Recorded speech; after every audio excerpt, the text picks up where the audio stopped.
le bonheur qui mijote. De lumière et d'être. Jeudi, 20h30, sur TV Rogers.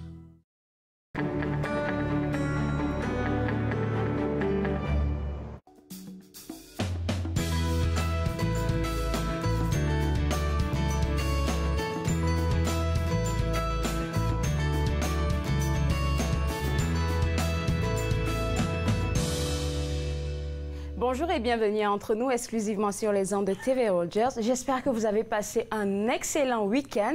Il a fait vraiment beau. J'espère que vous avez pris l'occasion de prendre une bonne marche et puis de profiter du soleil qu'on a. Avant de commencer l'émission, j'ai quelques informations comme d'habitude pour vous. Aujourd'hui, on va parler de la SPO, de Santé publique Ottawa, qui organise un événement pour parler de la résilience et des liens sociaux. Donc, résilience et comment entretenir ou créer des stratégies pour entretenir nos liens sociaux. Si c'est un sujet qui vous intéresse, vous pouvez faire un tour sur le site web de la SPO et vous inscrire à cet événement qui se passera le jeudi 20 septembre de 9h30 à 11h30. Si vous n'êtes pas, vous pouvez pas vous inscrire avant le jour de l'événement, vous pouvez directement vous rendre là-bas à la SPO et vous inscrire, mais ça commencera à partir de 9h. Vous pouvez juste vous inscrire comme une demi-heure avant l'événement. Donc, si c'est un sujet qui vous intéresse, vous voulez savoir ce que c'est que la résilience, vous voulez connaître les stratégies pour entretenir vos rapports sociaux, vous pouvez vous rendre à cet événement-là. Donc, le jeudi 20 septembre de 9h30 à 11h30 à la SPO. Nous sommes encore dans le moule de la rentrée et puis les presses de l'Université d'Ottawa vous invitent au dévoilement de la programmation éditoriale 2018-2019. Donc, si vous êtes des mordus de lecture, vous voulez connaître qu'est-ce qui vient avec eux de l'autre côté, vous pouvez faire un tour à cet événement qui se passera ce mercredi 19 septembre de 13h à 14h30 sur le campus de l'Ottawa. Donc, si vous voulez des informations, vous pouvez visiter le site web de l'Université d'Ottawa pour avoir toutes les informations concernant cette programmation.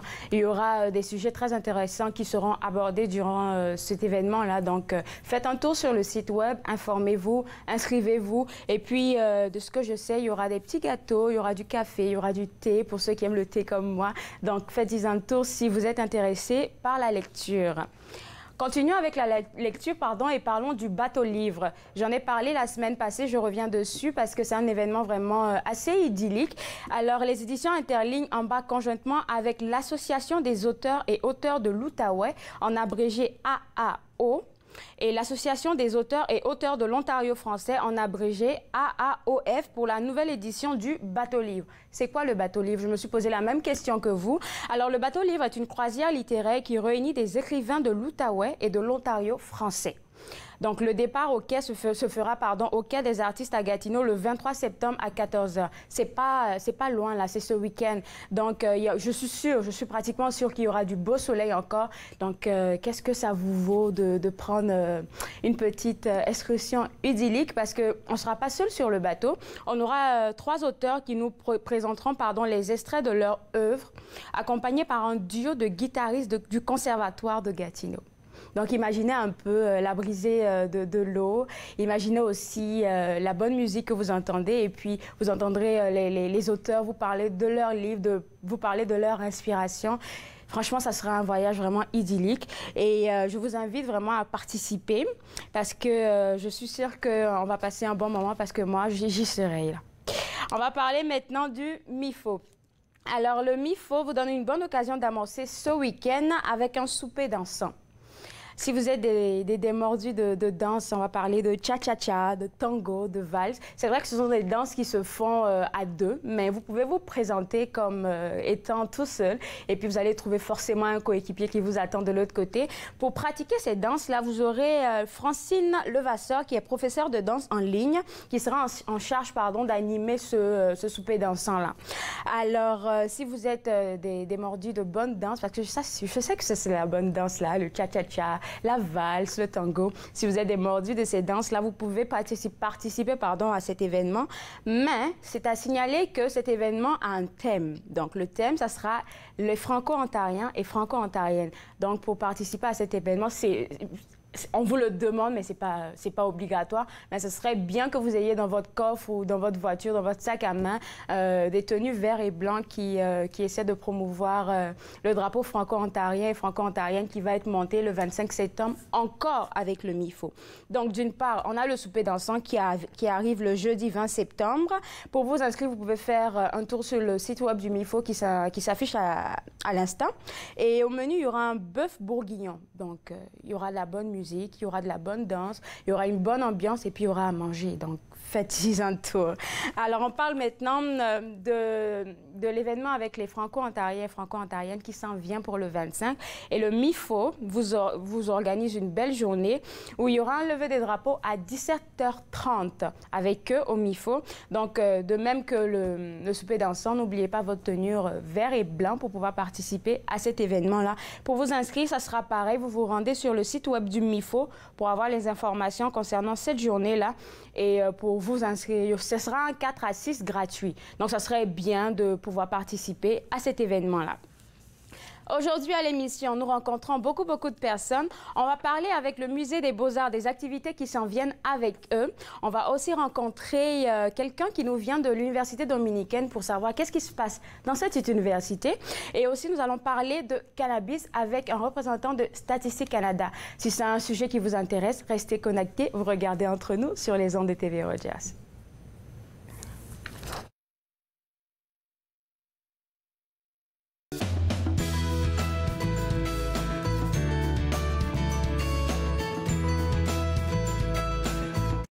À la prochaine émission de Yoga en progrès, nous pratiquons des poses qui travaillent tous les muscles du corps.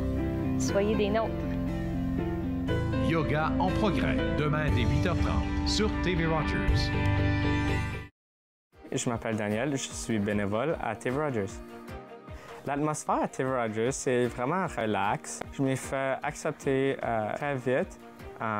Puis je m'ai fait de nouvelles amies. Qu'est-ce que j'ai aimé à TV Rogers, c'est filmer des jeux de hockey puis m'apprendre des nouvelles façons de travailler. Assez ton mieux, venir aider ou n'importe quoi, de continuer, d'arrêter, de pas d'arrêter. On est tous ici pour vous aider.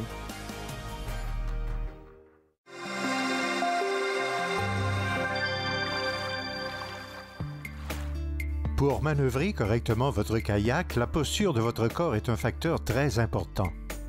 Tenez-vous bien droit et détendez vos épaules.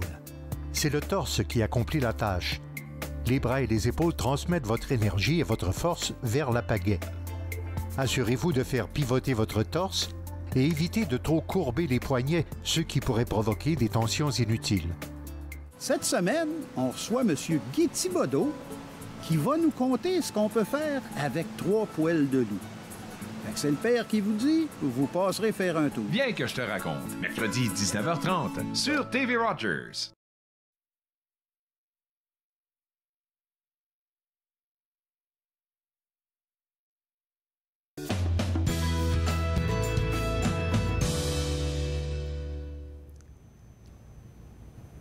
De retour sur les ondes de TV Rogers, on parle maintenant de cannabis.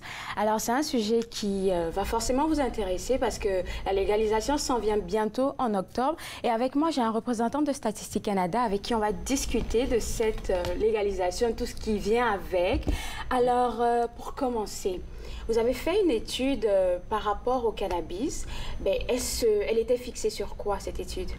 Ben, la première des choses, le but premier de cette enquête, c'était d'abord de venir feeder, comme on dit en bon français, les statistiques économiques, les comptes nationaux, donc pour le calcul du PIB, entre autres, parce que comme ça tombe maintenant dans une économie légale, on se doit de le mesurer.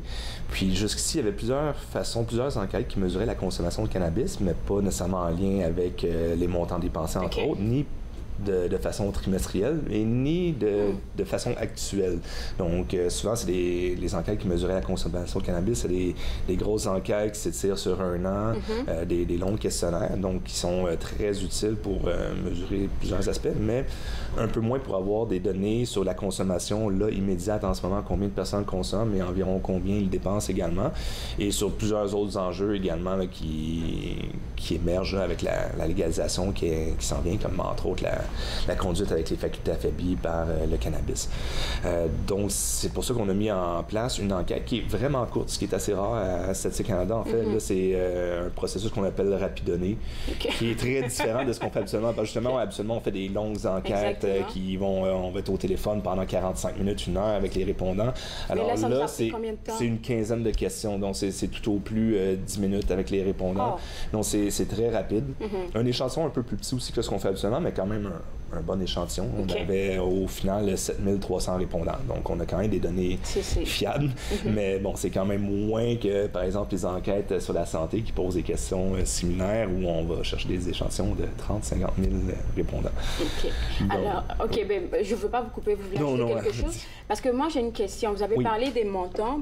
Pour la petite enquête que vous avez pu mener sur ce court terme-là, vous avez parlé des montants dépensés par des personnes et toutes ces affaires-là.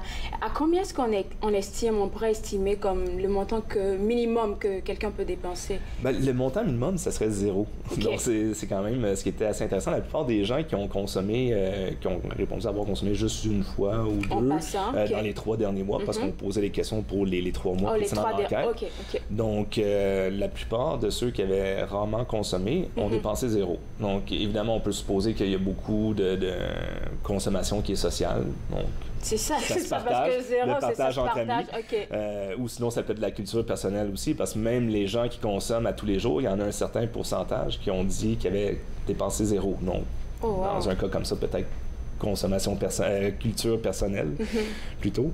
Mais ceci dit, les gens qui consommaient presque tous les jours, règle générale, la plupart avaient dépensé au moins 250 $ dans les 3 mois précédents. Dans les 3 mois, 250 $. OK. Ça, c'est quand même un beau paquet. C'est quand même un beau paquet. Oui. Parlons maintenant de consommation hommes et femmes. Est-ce que vous avez fait une étude? Votre étude pouvait se baser sur ça aussi. Entre les hommes et la femme, dans notre communauté, qui consomme plus que l'autre? Oui, il y a des différences hommes-femmes. On ne sera peut-être pas tant surpris. Souvent, tout ce qui est comportement un peu plus déviant, les hommes sont toujours un peu plus surreprésentés. C'est le cas aussi dans le cas du cannabis, les hommes consomment un peu plus. En tout, c'est 16% de la population canadienne qui a dit qu'elle avait consommé au moins une fois dans les 3 mois précédents. Donc, chez les hommes, le chiffre exact m'échappe un peu, mais il me semble que c'est 18-19. Chez les femmes, on était plus autour du 11 ou 12. C'était environ dans ces eaux-là. Donc, environ 50% plus élevé chez les hommes. Quand on parle de conduite aussi, après avoir consommé, c'est également plus élevé chez les hommes. Mais sinon, pour ce qui est d'être passager d'un conducteur qui avait consommé, là, on avait des chiffres assez similaires. Des chiffres assez similaires? Oui, entre hommes et femmes. OK. Bon, là, maintenant, on va parler avec vous de conduite. Oui. Qu'est-ce que ça prend de... comment ça sent quelqu'un qui conduit avec les cannabis comme ça dans son corps? Je suis vraiment curieuse. Évidemment, nous, on n'a pas mené d'études sur l'impact, l'effet que ça a. On se fie... déjà, on se base sur le code criminel qui définit que quelqu'un qui a consommé ne peut pas conduire après avoir consommé. À la base. Donc, c'est une infraction criminelle à la base. Ensuite, il y a des études qui se font pour analyser les impacts. Puis, c'est, disons, assez unanime qu'il y a des impacts. C'est difficile de comparer avec l'alcool, c'est différent, c'est difficile de comparer avec d'autres drogues, mais il y a des impacts. On sait entre autres que les réflexes vont être un peu plus ralentis. Comme si on faisait je vais pas dire une recherche, mais pour quelqu'un qui a pris de l'alcool, c'est un peu ce même type de comportement-là, je dirais. Parce que ça agit forcément sur la personne, sur sa manière de réagir. Hein?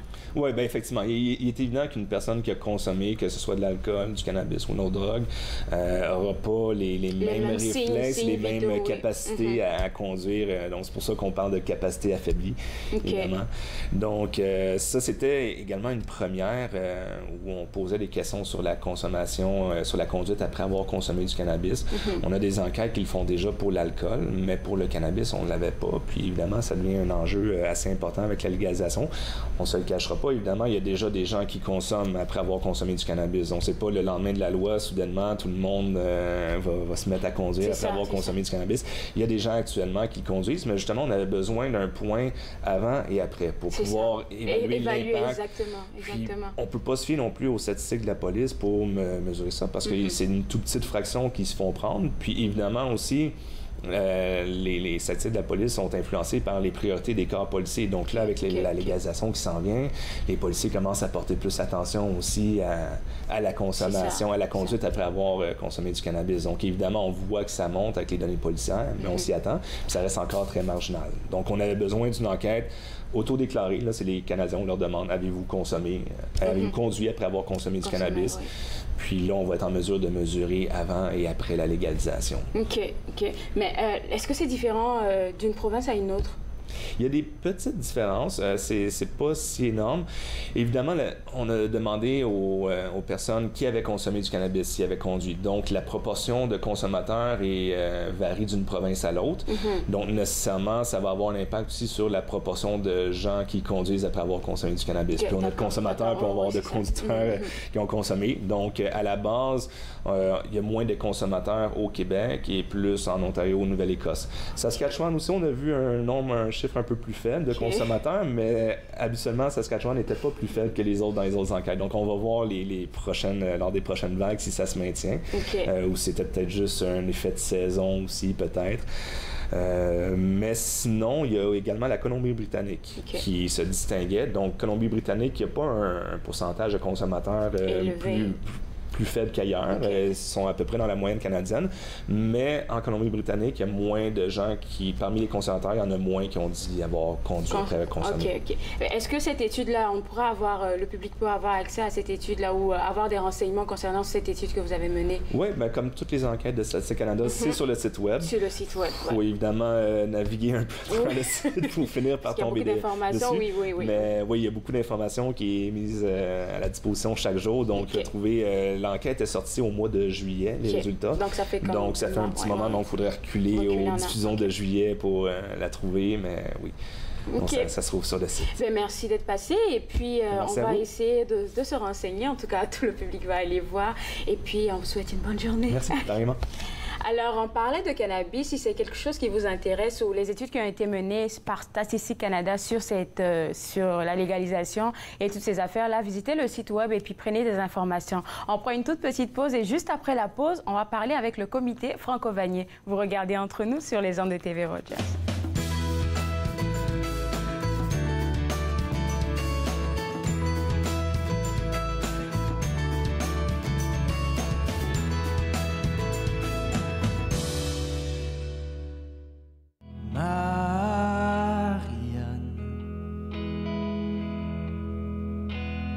Qu'est-ce que tu fais là,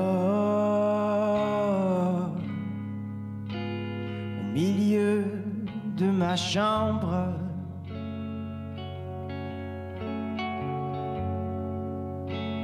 Au milieu de la nuit,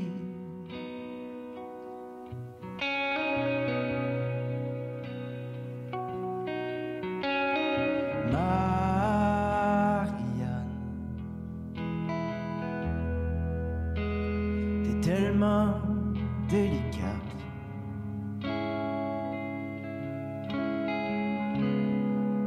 Avec ta cigarette à la main,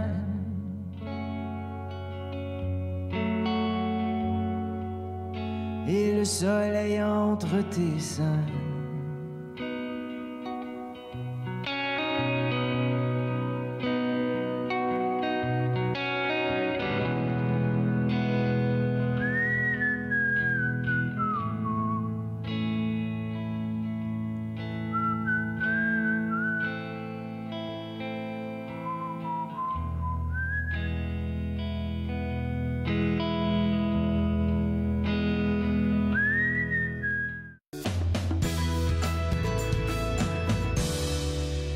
De retour sur les ondes de TV Rogers, je suis avec deux magnifiques madames qui vont nous parler du comité Franco-Vanier. Bienvenue, je crois que c'est votre première fois sur le plateau. Oui, on espère vous revoir plusieurs fois. Alors, avec vous, on va parler du comité Franco-Vanier, comme je disais tout à l'heure. C'est quoi le comité Franco-Vanier? Alors, le comité de la francophonie de Vanier, c'est un sous-comité qui relève de l'association communautaire de Vanier. Et puis, notre but, en fait, c'est un comité formé de résidents qui voulaient assurer la voie de la francophonie. Notre but, c'est de défendre de rehausser et de célébrer la francophonie dans le quartier Vanier et en particulier dans le quartier désigné français par la zone d'amélioration commerciale qui est située sur le chemin de Montréal. OK. Bien, comme on a parlé, c'est quoi votre mission en fait? C'est de d'étendre le français, de le promouvoir. De le célébrer. De célébrer le français, OK. Et puis, quels sont vos objectifs ou comment est-ce que vous mettez tout ça en œuvre? Alors, le comité a vu le jour il y a seulement 1 an. Oh! Alors, on s'est doté d'un plan d'action sur 2 ans. Sur 2 ans. Et puis, donc, on s'est donné commission de faire des petits gestes qui vont faire une grande différence, on l'espère.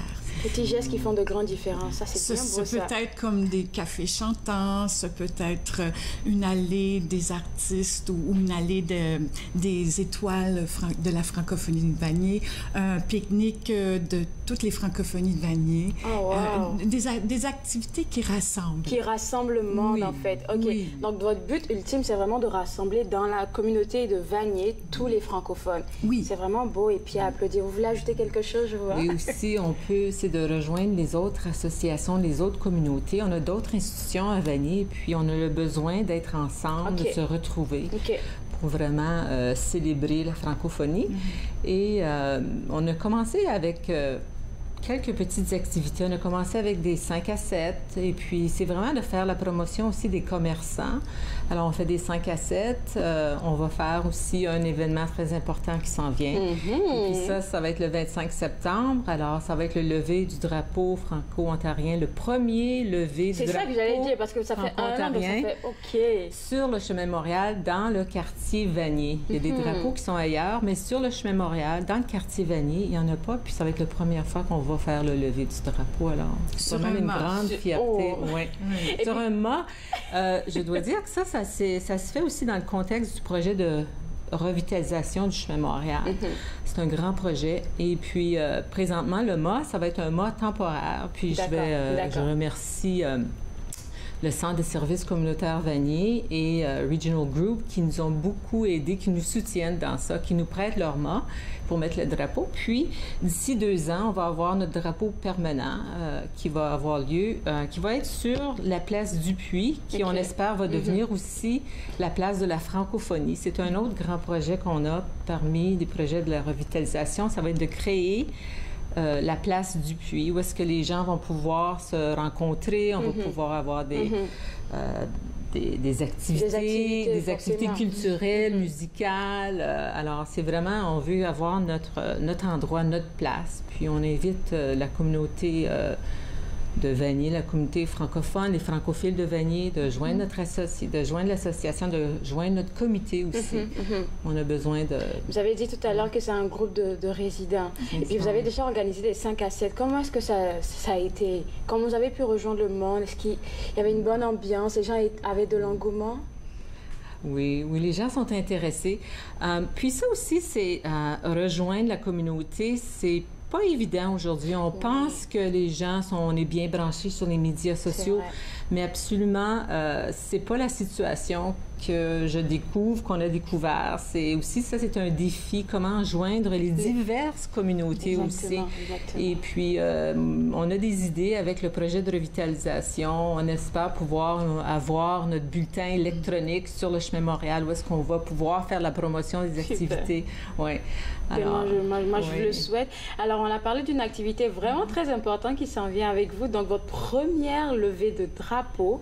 Et puis, ça se passera quand? Ce sera le jour des Franco-Ontariens et des Franco-Ontariennes. Et l'heure? Et c'est à 18h. Donc, tout le monde peut participer, en fait. On revient du travail, on peut se rendre là. Ce sera à la place Dupuis, donc à l'angle des chemins Mariés, chemin de Montréal, et du chemin Dupuis, forcément. Et par la suite, il y aura une marche festive qui s'entamera vers le centre Pauline-Charon. Et là, on va poursuivre la fête avec des amuse-gueules, etc. Donc, c'est un rendez-vous pour tous et toutes. Mais ça, c'est en tout cas, moi chez moi, ben, je suis africaine, vous pouvez le voir. Oui. On dit toujours que la nourriture, ça rassemble beaucoup de monde. C'est ça. Ça rassemble toujours beaucoup de monde. Et je suis bien curieuse, moi. Vous avez déjà commencé à faire la promo de tout ça? Oui. Ça commence bien et tout. Oui, et puis on peut aussi découvrir la promo et toutes nos activités sur le site ensemblepourvanier.ca. Parce que c'est ce que vous avez dit tout à l'heure, c'est vraiment difficile de rejoindre, hormis les médias sociaux et tout. Mais même si le monde le voit, c'est pas toujours qu'ils ont envie de se lancer dans cette activité ou peu importe comment c'est. Mais ce serait un bon moyen aussi de passer l'appel pour toutes les activités qui s'en viennent avec vous.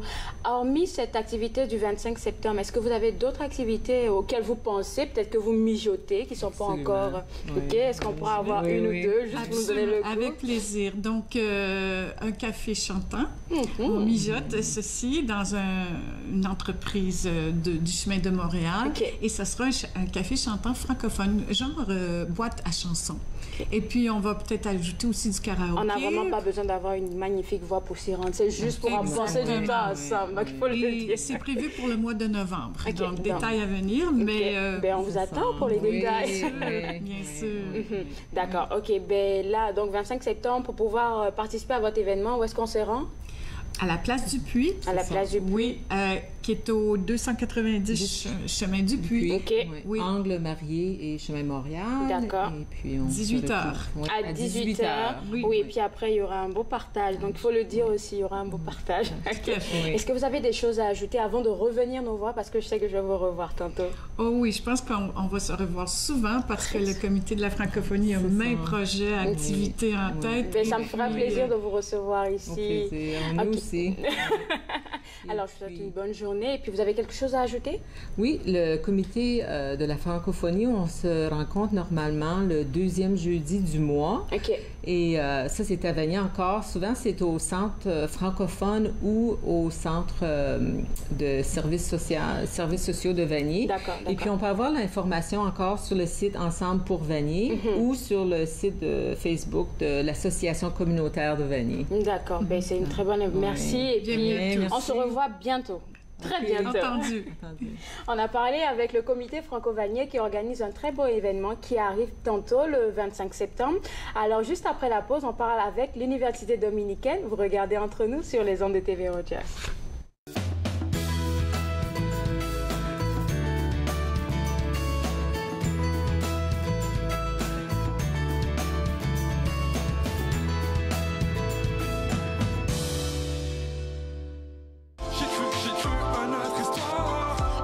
En toi, j'ai pu me voir. En moi, tu as su croire. Ma baby, j'ai cru en notre histoire.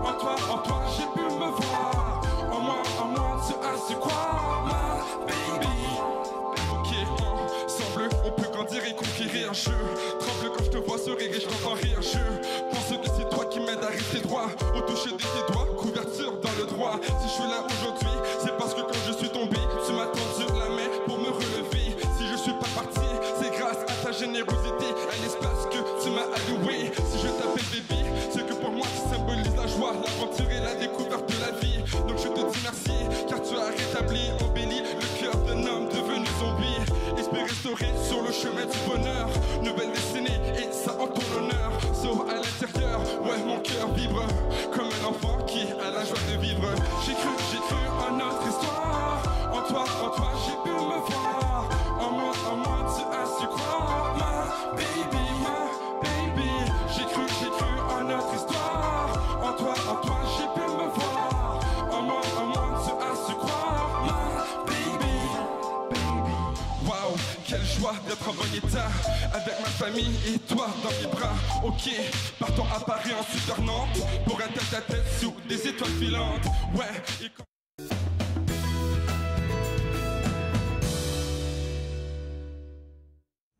De retour sur les ondes de TV Rogers, je vous ai dit avant la pause, on parle maintenant avec l'Université dominicaine. On est encore dans le mood de la rentrée.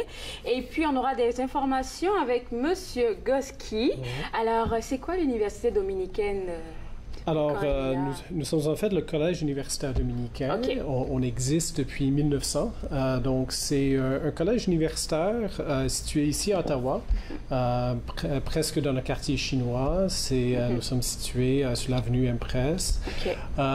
Alors, nous sommes une université spécialisée dans l'enseignement de la philosophie et la théologie. D'accord. Et toutes les questions qui touchent à ces domaines d'études. Donc, philosophie politique, l'éthique, la bioéthique, des choses comme ça. On a des programmes au niveau du baccalauréat ainsi que la maîtrise du doctorat, etc.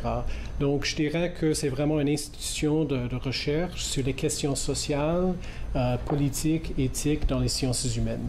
D'accord. Et depuis quand est-ce qu'elle existe, cette université? Alors, l'université comme telle existe depuis 1900. Donc, ça fait 118 ans que ça existe. Ça a été commencé dans ses débuts comme un centre de formation pour les frères dominicains. Donc, les dominicains, c'est un ordre catholique. Oui, exactement. Donc, c'était quasiment comme des spécialistes de l'enseignement de l'étude dans l'Église. Donc, ils ont commencé cette université comme un centre de formation pour les dominicains qui cheminaient vers la prêtrise. Puis ensuite, en 1967, ils ont obtenu une charte universitaire du gouvernement de l'Ontario. Donc, c'est ce moment-là qu'ils ont ouvert l'université à tout le monde qui voulait étudier en philosophie, en théologie et aux disciplines connexes. Et donc, c'est une université bilingue, francophone, anglophone, qui offre ses programmes dans les deux langues à des étudiants qui proviennent du Canada et des autres pays du monde entier pour étudier dans nos disciplines. D'accord. Donc, comme vous l'avez dit tout à l'heure, les programmes que vous offrez sont vraiment axés sur tout ce qui est social. Oui. Donc, on a parlé de théologie, on a parlé de... vous avez dit quoi encore? De philosophie. Politique, bioéthique, etc. OK. Mais certains programmes dans ce genre-là se donnent dans d'autres universités. Donc, moi, ma question, puisque moi aussi j'ai été aux études, c'est de savoir, est-ce qu'il y a possibilité de faire un transfert comme d'une université ou, je sais pas, de se faire créditer des cours avec vous? C'est une excellente question, tout à fait. Et puis, justement, on a à chaque année des étudiants qui font un transfert. Soit ils viennent étudier, compléter un programme chez nous, soit ils viennent juste compléter quelques cours, mais ils restent dans leur université propre à eux. Donc, il y a à chaque année des transferts qui se font. Il s'agit tout simplement de contacter notre registraire qui peut expliquer comment ça se fait, le démarche à suivre. OK. Non, moi, c'était juste pour m'assurer que c'était possible de faire le transfert en bonne et due forme, que c'était possible. Tout à fait. Donc ça, c'est beau. Mais il y a quelque chose qui s'en vient avec vous. On a un nouveau programme dont on a parlé tout à l'heure, mais on va le redire encore, qui est super intéressant. Il s'agit de quel programme? En fait, il s'agit d'un nouveau programme qui s'appelle Vivre son plein potentiel. C'est un programme qui met ensemble la réflexion plutôt philosophique et l'entrepreneuriat. Et l'idée c'est conjoint. Oui, c'est conjoint. Alors, l'idée qui est venue à l'esprit, c'est que plusieurs des programmes ou des formations en entrepreneuriat découpent d'une certaine façon la vie d'affaires de la vie entière. Donc, on enseigne des manières de bâtir son entreprise pour réussir dans la vie professionnelle, mais on oublie aussi que la vie professionnelle, ça se vit dans le cadre d'une vie entière, d'une personne. Alors, l'idée, c'est d'offrir aux gens la chance de réfléchir à comment entreprendre leur vie. Donc, il s'agit justement d'entreprendre dans le sens professionnellement, avec une réflexion sur la prise de décision, sur la planification de sa vie, une réflexion sur ce qui nous mène à être heureux dans la vie, etc. Donc, ce sont des cours qui sont offerts ce semestre-ci le mardi soir. Justement, le cours commence demain soir. Donc, si on veut s'inscrire, on a toujours le temps de le faire. Les cours sont enseignés par à la fois deux spécialistes en philosophie et une spécialiste en économie. Donc, elle va s'occuper de la formation reliée aux affaires et à l'entrepreneuriat. Les autres vont enseigner plutôt le contexte plus vaste, la réflexion sur la vie. Et je pense que ça serait un bon programme pour essayer de lier, en fait, je vais dire ta passion, en fait, à ta vie, en fait, pour pouvoir te développer, te construire toi-même, bâtir ta propre expérience. Oui, oui, tout à fait. C'est très important. Et aussi, pendant ce semestre-ci, il y a aussi un programme un peu connexe. C'est une série d'ateliers, des genres de conférences quasiment, qui seront offerts sur les mêmes thèmes. Donc, il se peut que les gens n'ont pas la chance de suivre tout un cours à chaque mardi soir pendant le semestre, mais ils peuvent quand même venir peut-être à chaque 2 semaines, à chaque 3 semaines pour une de ces conférences. Donc, les conférences sont situées sur 3 axes. Comprendre, où on va enseigner des notions de base comme l'économie, c'est quoi l'économie, c'est quoi l'argent, c'est quoi le sens au travail. Ensuite, apprendre, la série Apprendre, qui va montrer les différents modèles d'affaires, les différents modèles d'entrepreneuriat. Et ensuite, la série d'Agir ou Action, qui montre aux gens les éléments pratiques pour bâtir une entreprise, donc planification de ses finances, planification du plan d'affaires, le marketing social, etc. OK. Donc, ça sera une conférence pour un thème, pour les différents thèmes que vous en avez fait, cités. pour chaque thème, donc c'est 3 séries de conférences. D'accord, pour chaque thème, 3 séries. Donc, pour la première série, il y a plusieurs conférences.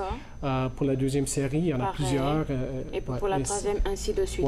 Alors, donc, pour ce programme qui s'en vient, donc c'est ça, vivre son propre potentiel, c'est ça? Son plein potentiel, pardon. Les inscriptions peuvent se faire encore maintenant. Tout à fait. Et les cours commencent demain soir. Demain soir. Et si jamais quelqu'un apprend de l'existence de ce cours peut-être jeudi prochain, il y a toujours temps. On peut quand même arriver une semaine plus tard pour commencer le cours. Donc les cours, ce sera seulement que les mardis soirs?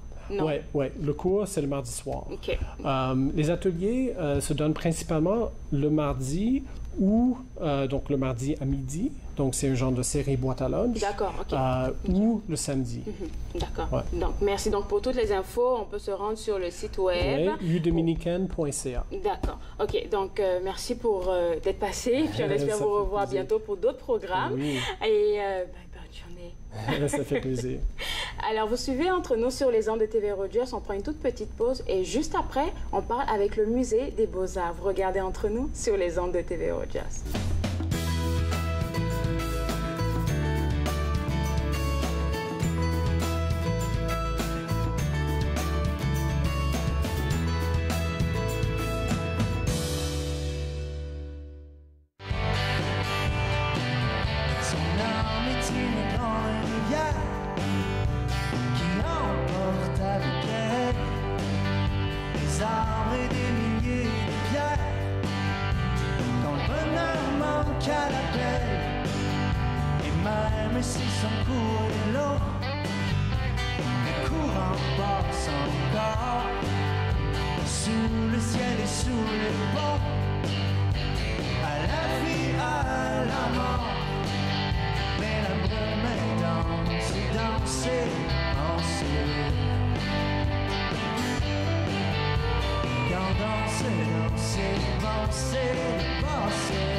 De retour sur les ondes de TV Rogers, on parle maintenant avec le Musée des Beaux-Arts des activités qui s'en viennent avec eux. Je sais qu'il y en a plein.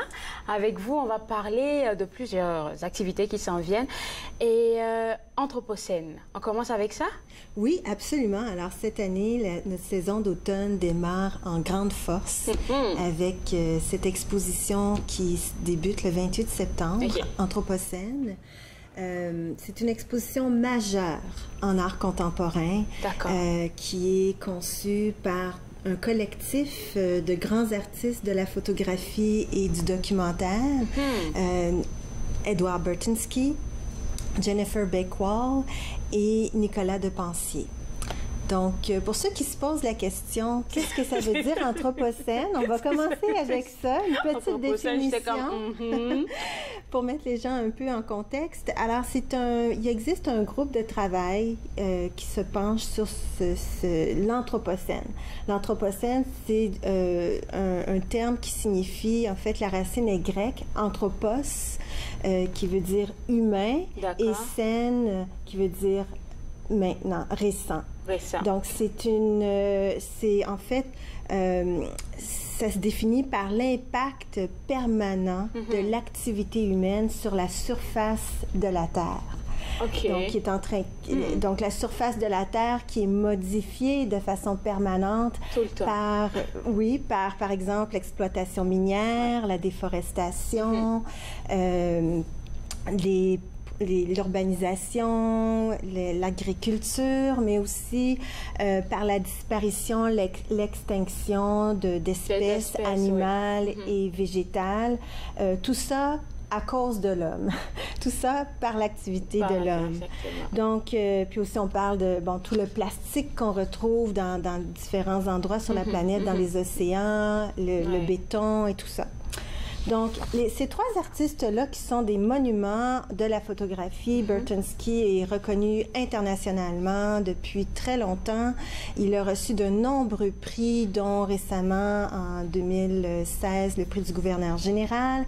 Il a été fait officier en 2006. Est-ce que c'est ça, l'image qu'on voit? C'est une des images. En fait, il y a une trentaine de photographies grand format. Il y a également 12 films. J'ai l'impression d'être dans un tunnel ici. Oui, là, on se retrouve là, c'est en Russie, donc c'est une mine de potasse qui a été creusée par de l'équipement lourd.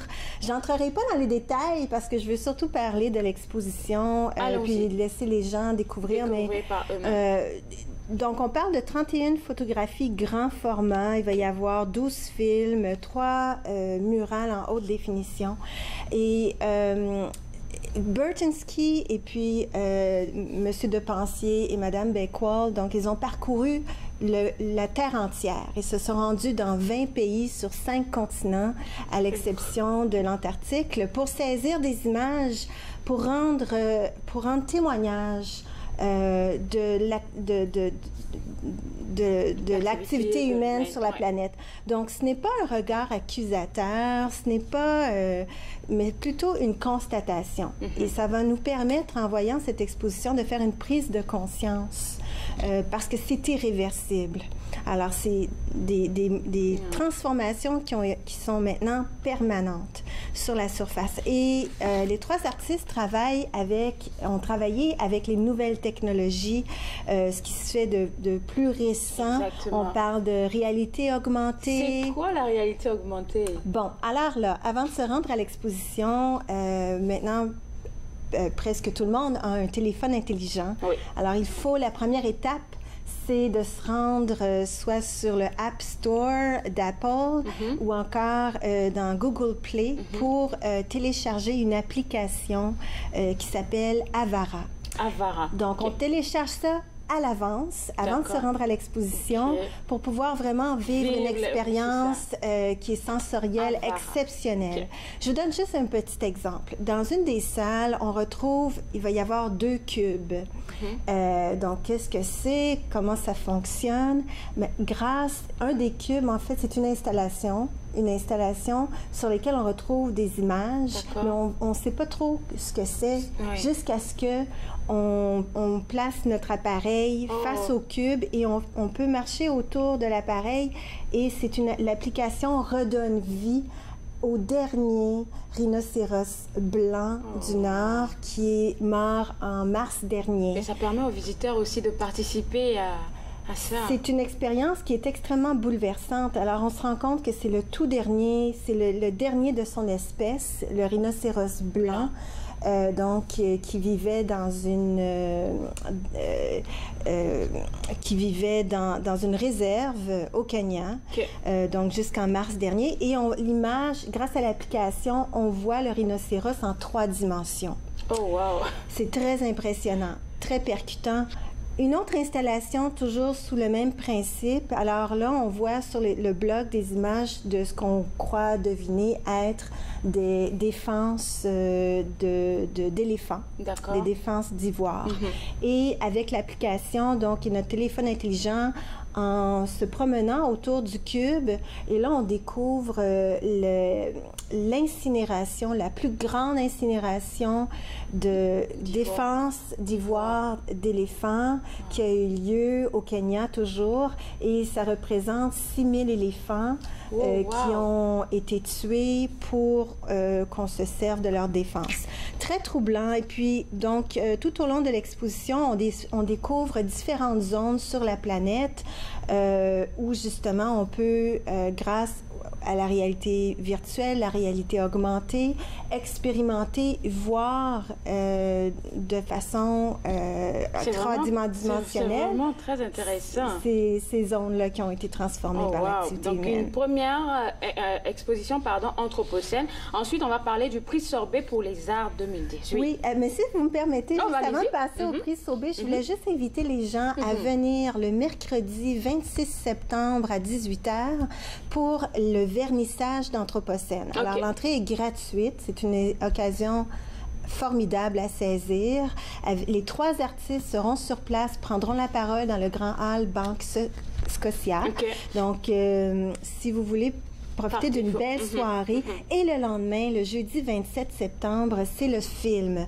Parce qu'Anthropocène, c'est un projet qui a plusieurs facettes, dont un film qu'il faut absolument voir le 27 septembre. D'accord. Il nous reste juste une petite minute. On va passer rapidement aux 2 autres activités qui s'en viennent. Oui. Alors, le prix Sorbet pour les arts revient pour la 2e fois au Musée des Beaux-Arts du Canada en octobre. C'est la 3e fois que le musée organise l'exposition des prix Sorbet pour les arts parce que depuis 3 ans, nous sommes partenaires de la Fondation Sorbet pour les arts. Donc, les prix Sorbet pour les arts, c'est vraiment une tribune, c'est un concours, en fait, qui met de l'avant le talent remarquable de nos jeunes artistes en art contemporain. C'est une chance inouïe pour eux parce que c'est assorti d'un prix. Donc, l'exposition qu'on présente présente les œuvres des 5 finalistes. Il y avait auparavant une liste de 25, une liste préliminaire de 25 artistes. Nous en sommes maintenant à 5 finalistes. Un représentant pour chacune des grandes régions du Canada. Et donc, on présente ça à compter du 3 octobre. Et le 14 octobre, nous allons, lors d'un gala privé, dévoiler le grand gagnant qui va se mériter une bourse de 100 000 $ pour se consacrer entièrement à son art. Donc, pendant une longue période de temps. Et les 4 finalistes, eux également, recevront une belle bourse de 25 000 $. OK. Bien là, on va prendre une petite pause et puis juste après la pause, on revient. Oui. D'accord. Très bien. Vous regardez Entre nous sur les ondes de TV Rogers. On prend une toute petite pause. On revient tout à l'heure.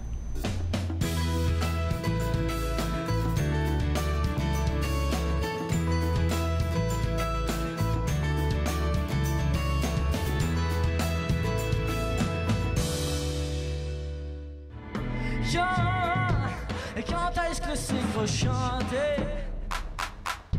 Et dans combien de murs de suite on va se planter? Et c'est le désert au parterre. La grosse femme s'époumonne et refuse de se taire. Vents illusoires.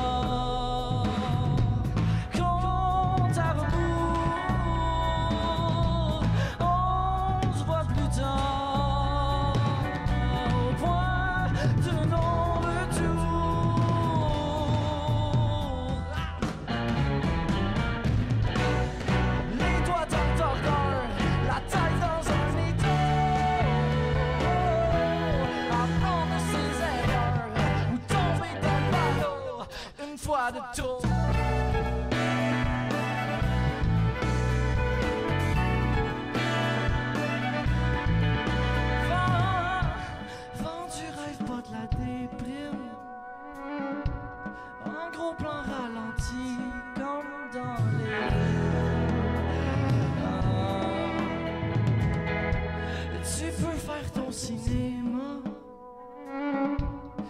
dis-toi que la vérité, elle te m'aborde.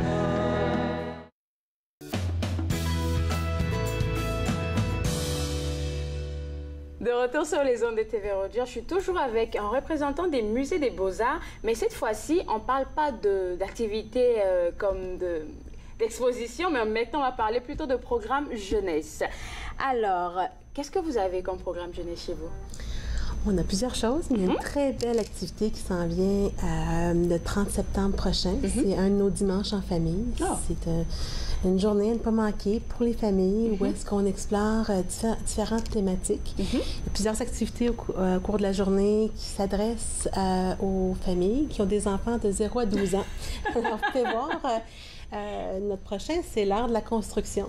On aime toujours combiner différentes thématiques, différents sujets, pas uniquement l'art, pour intéresser tous les membres d'une même famille.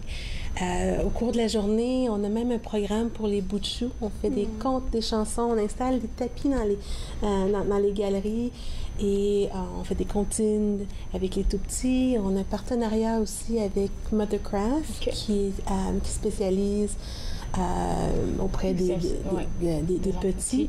Alors, il y a des activités sensorielles qu'on offre aux bébés et un peu plus âgés. On a des visites guidées thématiques. Ce dimanche, en famille, on explore les environnements immersifs, les grandes œuvres d'art. D'accord. Les comptines pour les tout-petits, c'était sur les contraires, ce qui est grand et petit, gros, avec des objets? Souvent, on utilise des objets, des chansons, différentes activités qui vont aller intéresser les petits, on a une activité de création dans le Grand Hall. Vous pouvez voir, les familles vont être invitées à créer leur propre construction. Ça, ce sont les familles qui l'ont fait? Ça, c'est nos prototypes, mais les familles vont faire des choses très, très similaires cette journée-là. On a des spectacles aussi d'un acrobate qui va explorer tous les concepts de résistance, de force, d'équilibre. C'est là où est-ce que je vous disais, on va chercher des choses qui sont reliées à l'art, mais aussi à d'autres domaines. On a scientifique à l'école qui est au musée cette journée-là aussi, qui vont explorer les constructions simples. Alors, plein de choses pour les familles. Alors, Artissimo. Qu'est-ce que c'est? Artissimo, c'est notre programme familial qu'on offre au courant de l'année. Pendant l'année, tous les week-ends, journées fériées.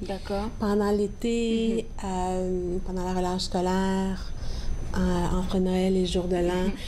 C'est l'activité pour la famille. Tant qu'il y a un moment de break, là, on peut aller avec vous. Exactement. Et c'est un programme en 2 parties. On offre des activités en galerie. On outille le parent à explorer les œuvres d'art avec leur enfant. C'est surtout sous forme de chasse au trésor. Alors, les familles partent à l'aventure et peuvent découvrir des œuvres en se déguisant comme des personnages des œuvres où on a des tactiles. Et puis ça, je pense que c'est des activités qui créent des liens avec... Parce qu'on n'a pas tout le temps le moment favorable pour participer. On part au travail, on revient le soir. Exactement. Puis pour nous, c'est très important de créer des bons moments en famille. C'est ça. Et que ce ne soit pas stressant. Par exemple, nos dimanches en famille, mais les activités sont offertes en continu pendant la journée. Alors, c'est vraiment laisser libre aux parents de décider le moment. À quel moment, oui. Et la durée. Si le parent veut faire 1 ou 2 activités ou toutes les faire, rester avec nous toute la journée, mais le parent peut le faire.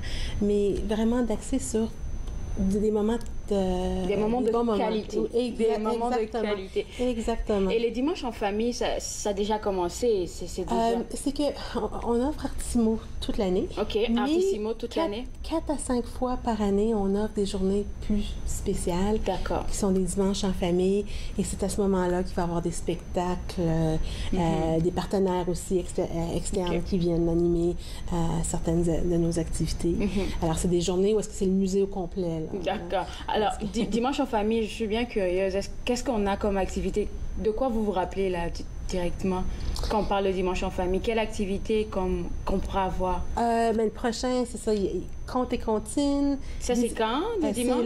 C'est le 30 septembre. Le 30 septembre, donc c'est pas loin, là. Non, c'est pas loin. Contes et comptines, visites guidées, activités de création dans le grand hall, spectacle.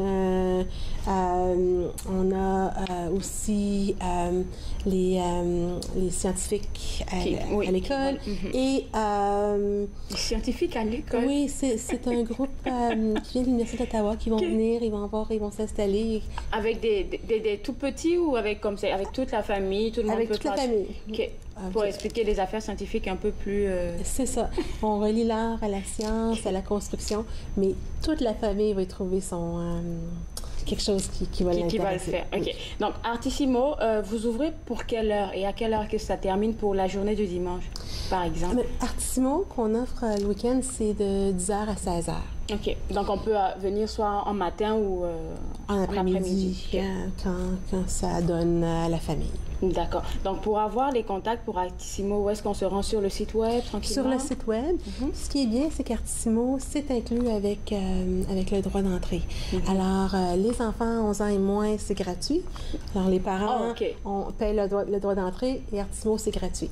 Mais le 30 septembre prochain, pour notre dimanche en famille, c'est entièrement gratuit parce que c'est la journée c'est une journée de la culture. OK. Alors... Je vous garde. On prend une toute petite pause et on revient tout à l'heure. Parfait.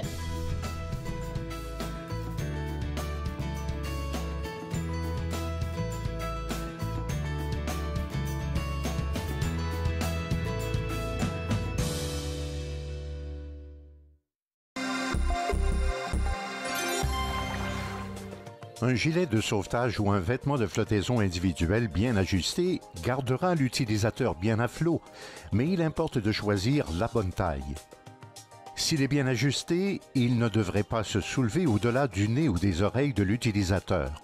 Habituellement, pour le VFI gonflable, la taille est unique. Lorsqu'il est endossé, il importe de desserrer au besoin les courroies pour permettre un gonflage adéquat du gilet. À notre prochaine émission de C'est bon cuisiner, on fait la découverte des huiles et des herbes et on les utilise à toutes les sauces. C'est bon cuisiner, lundi 15h30 sur TV Rogers. Le cancer de la vessie est le 5e cancer le plus courant au Canada. Le principal symptôme du cancer de la vessie est la présence de sang dans l'urine. Donc, si vous voyez du rouge, allez voir votre médecin. Il faudra plus qu'une marche dans le parc pour vaincre le cancer de la vessie, mais c'est un bon départ. Veuillez démontrer votre appui et inscrivez-vous à la marche de sensibilisation de cancer de la vessie Canada à cvcmarche.ca. Êtes-vous du genre à continuer ou à arrêter? Difficile de s'arrêter quand on est dépendant. La légalisation du cannabis n'arrête pas la dépendance. Elle banalise sa consommation. Soyons vigilants face aux impacts. Vous avez besoin d'aide? Visitez portage.ca. De retour sur les ondes de TV Rogers, je suis toujours avec Nathalie Manta, gestionnaire au Musée des Beaux-Arts pour le programme jeunesse. Et on revenait sur Artissimo, comment participer, qui a invité, tout ça. Alors, Artissimo, c'est les enfants de 11 ans et moins, c'est gratuit. Alors, les parents ont simplement à défrayer les frais d'entrée et toutes les activités sont gratuites. Le dimanche en famille, le 30 septembre prochain. Donc, le 30 septembre qui s'en vient. Hein? Qui s'en vient dans 2 semaines. Dans 2 semaines. C'est entièrement gratuit pour tous parce que c'est une journée de la culture. D'accord. Alors, une belle occasion d'essayer un de nos programmes famille et de l'adopter aussi. Et puis, pour s'inscrire, les tickets, tout ça? Vous pouvez aller voir en ligne pour les renseignements, mais vous allez simplement vous présenter au musée. Oh, tout simplement? Tout simplement, à l'heure qui vous convient, il va y avoir quelque chose pour vous. OK, bien super. Alors, pour avoir plus d'informations, vous allez sur le site web où vous vous présentez directement au Musée des Beaux-Arts. Je me suis fait le plaisir de passer 7 heures avec vous et on se revoit demain. Au revoir.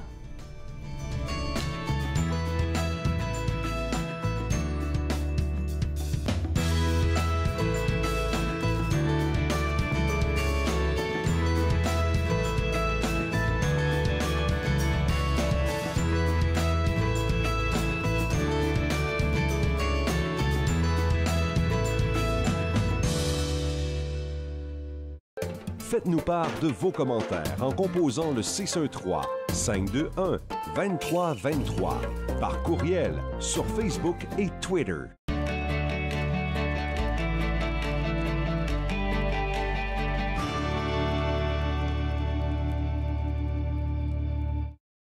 Mon nom c'est Erika et je suis bénévole à TV Rogers.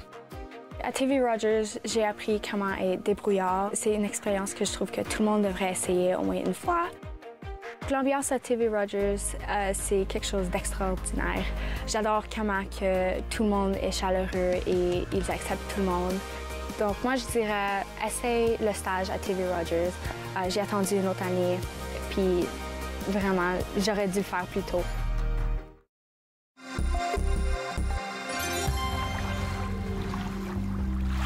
Les voies maritimes pour les bateaux motorisés, surtout ceux à fort tirant-eau, sont habituellement démarquées par des balises.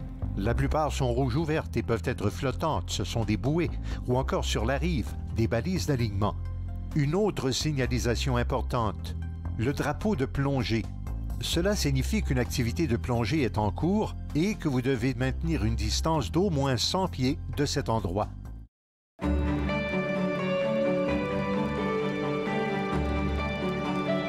Vous regardez TV Rogers, Ottawa.